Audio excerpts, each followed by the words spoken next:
দেখতে দেখতে চলে আসলো আরেকটা উইকেন্ড এন্ড সাথে চলে আসলাম আমি আপনাদের সাথে শেয়ার করতে আরেকটা weekend vibes. So hello everyone, this is Tasu and welcome to weekend special. কি করতে পারেন, কোথায় যেতে পারেন, কি খাবেন, so let's get started. Last উইকেন্ডে আমরা গিয়েছিলাম ফুডি স্পন নামের একটা রেস্টুরেন্টে। এইটা হচ্ছে উত্তরের দিয়াবাড়িতে। এক্সাক্ট লোকেশনটা গুগল ম্যাপে পেয়ে যাবেন। প্রথমেই আপনাকে জুতো খুলে এখানে প্রবেশ করতে হবে, কারণ ভিতরটা দেখলেই বুঝতে পারবেন রিজনটা কেন। প্লাস আমার কাছে জায়গাটা নিট অ্যান্ড ক্লিন লেগেছে, সো আপনাদের জুতো খুলে প্রবেশ করতে কোনো ঝামেলা হবে না। আমার গুলটু বেবি হচ্ছে দুইটা জিনিসের খুবই বড় ফ্যান। একটা হচ্ছে ব্রুম হুইচ ইজ কার, আর একটা হচ্ছে ফিশ।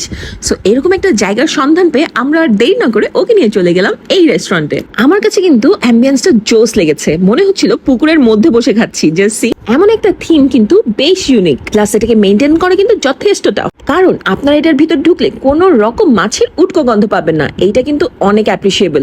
আর ব্যাপারটা এক্সাইটিং হয়ে যাচ্ছিল যখন অনেকগুলো মাছ একসাথে চলে আসছিল। আর অরহান ওয়াজ লিটারালি হ্যাভিং ব্লাস্ট। ওকে দেখে তো আমাদেরই অনেক খুশি লাগছিল।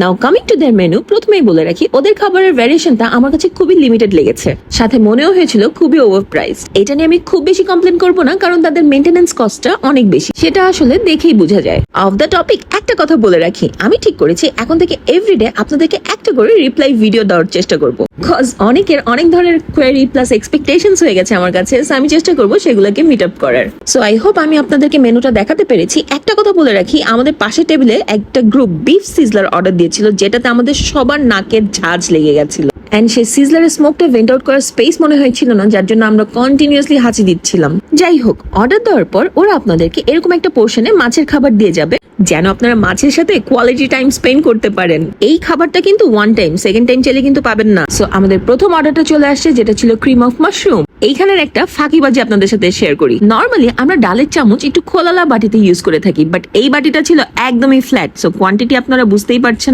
ওরা বলে 4 জন, বাট আপনারা 3 জন ইজিলি শেয়ার করে খেতে পারবেন। আমার কাছে এইটার টেস্টটা মডারেট লেগেছে, not really yummy but not bad. So one টাইমের জন্য it's okay, you can try it. এটার ভিতর নাকি শ্রিম্পও ছিল, যেটা আমি পাইনি। সো বুঝতেই পারছেন কি অ্যামাউন্টেড ছিল শ্রিম্প। আমি কিন্তু অনেস্ট রিভিউ দিচ্ছি, কারো যদি খারাপ লেগে থাকে সরি, নাথিং টু ডু। আরো একটা ডিমেরিটস হচ্ছে ওরা কিন্তু খাবার সার্ভ করতে অনেক লেট করেছে। যাই হোক, আমরা তো অ্যাকচুয়ালি অরহানকে নিয়ে এনজয় করতে আসছি। এন্ড আমার বাসার লোকজন তো বলে বাসার খাবারই নাকি বেস্ট, ওদের নাকি বাইরের খাবার একদমই ভালো লাগে না। কি বিপদ বলুন তো। জানেন, ওরা আমার কাছে ব্রাউনি পয়েন্টস পেয়ে গেছে যখন বলেছে যে ওদের কাছে নাকি দেশীয় কোল্ড ড্রিঙ্কসও আছে।